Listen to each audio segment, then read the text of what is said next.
A woman wanting to be the provider is like a man complaining about his inability to give birth to a child. So, while feminism did bring a lot of growth for women and empowered them to pursue better and more independent lives, feminism failed to draw a boundary between the level of independence and freedom of being. It made women want to become men and eventually despise men for being masculine. Yes, feminism hates masculinity. That's the real truth.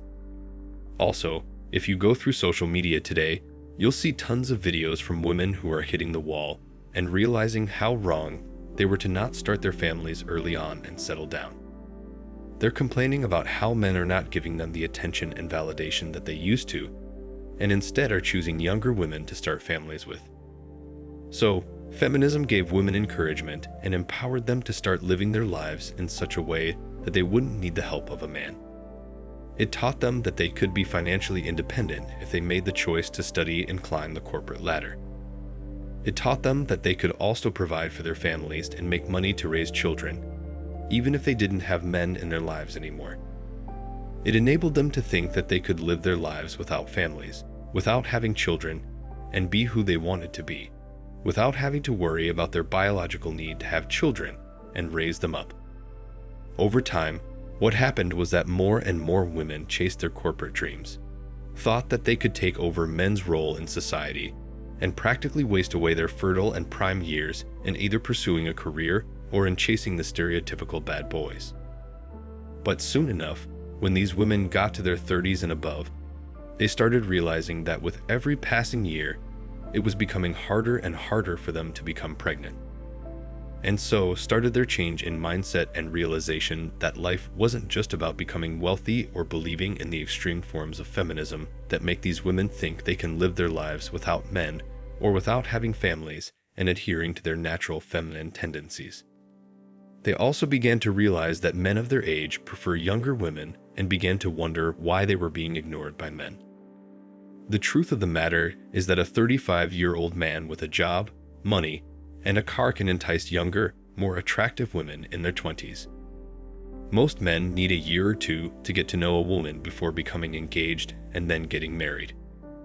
As a result, if a guy marries a 35-year-old woman after going through this process, she won't give birth until she's 38, which will significantly reduce her odds of having children. A woman in her early to mid-30s must begin considering men in their late 30s, 40s, and perhaps even 50s as potential suitors. Many of these older men are now the only ones left on the market because they have already had children and marriages. If these men are divorced, they likely already have children, and they might want a second wife. Some of the mid-30s women I know don't seem to want to accept this. They claim that only older men are looking at them, and they find it repulsive. These same ladies spent their 20s hopping from one fling to another, and now they're confused about what happened. They didn't anticipate finding themselves in this situation, and things weren't supposed to turn out this way. Many of them find it shocking that men select women rather than women selecting men. It's challenging for women to accept that they aren't being pursued in the same way they once were, since the natural order of relationships has been turned in favor of males. Only a small percentage of guys who have been physically burned by women have an understanding of the plight of women in their 30s and are now the men they choose to date instead of the entire male side of the human race. It's even worse for women who have an obsession with having babies. They don't care how they can get one because they want a child so desperately. They will sleep around unprotected and claim to be taking the pill when they are not. I met a man who had 3 children in 3 years with 3 separate women, all of whom claimed to be taking the pill. He is currently supporting 2 children and residing with the lady who gave birth to his 3rd child. I used to believe that once their friends started having babies, a lot of ladies my age would start having children as well, especially in the group of individuals I hang out with. Over the past several years, since women have been crying about the false pay gap, I have not up to this point ever seen anyone pose the question to them to name one company doing it.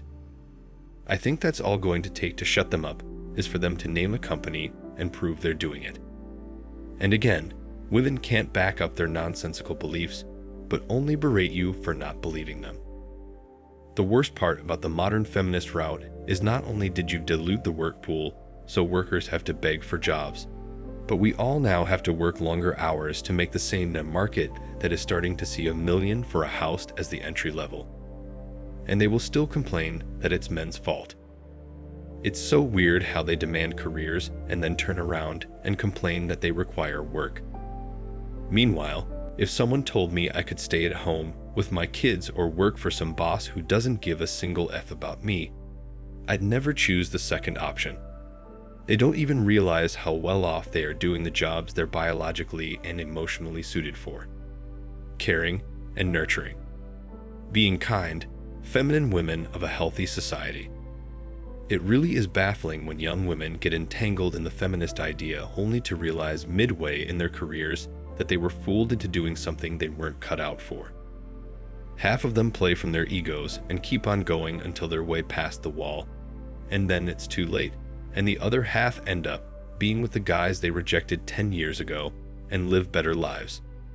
Although still not happy because they believe they had to settle and didn't end up with their Chads and Tyrons. Many of my female friends who are in partnerships and are in their mid-30s have decided against having children at all. A lot of the ladies in groups of 10 to 15 who hang out together choose not to have children. Due to the fact that these 35-year-old ladies are still partying and clubbing as they did in their 20s, the few women who did have children are no longer accepted into this particular social circle. I find it revolting that women go to cougar clubs in an effort to meet 25-year-old males. Most of these 25-year-old males only worry about getting laid, which severely undermines the self-esteem of many women. However, they don't seem to give a damn. They want to continue the party for just a little bit longer before they reach middle age because they need the attention of young, handsome men. Feminism has enabled men to go their own way. Do you agree?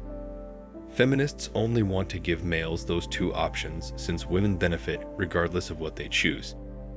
We decide against selecting either option because we understand that both are gynocentric and that there is no way to win in either case. Instead, we choose to remove ourselves from the situation by walking away. The issue is that there is no formula that predicts when males will stop talking to women and walk away. The feminists secretly know this, but they are afraid to admit it for fear of frightening away all the eager slaves they now have.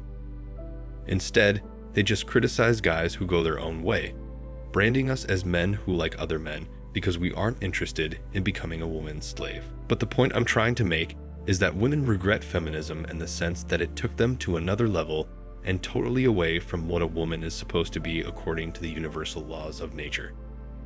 A woman is supposed to be a caregiver, a nurturer, and someone who can raise families. There's a reason why it's women who have the biological power to give birth and not men.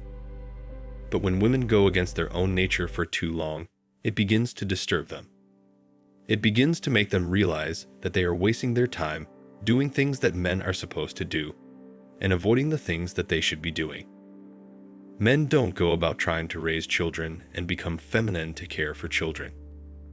They're perfectly happy being who they are and doing what they're supposed to do, to be providers and protectors. They don't try to become women or take on the responsibilities of a woman. All in all, feminism couldn't liberate women like it set out to because liberation isn't financial freedom. It's making women feel comfortable in being who they are and being comfortable showing their feminine side. Men are and always have been providers, and they thrive when they're protecting and providing for women. It gives them purpose. Similarly, for women, their real purpose isn't being CEOs of organizations or becoming board members of large public companies, it's being female. What do you think about this? Let me know in the comments. Thanks for watching Man Reacts. Show us your love and support by liking this video, sharing it with your friends, and subscribing to the channel. And let us know your thoughts on this in the comments. We're always up for a healthy debate and discussion.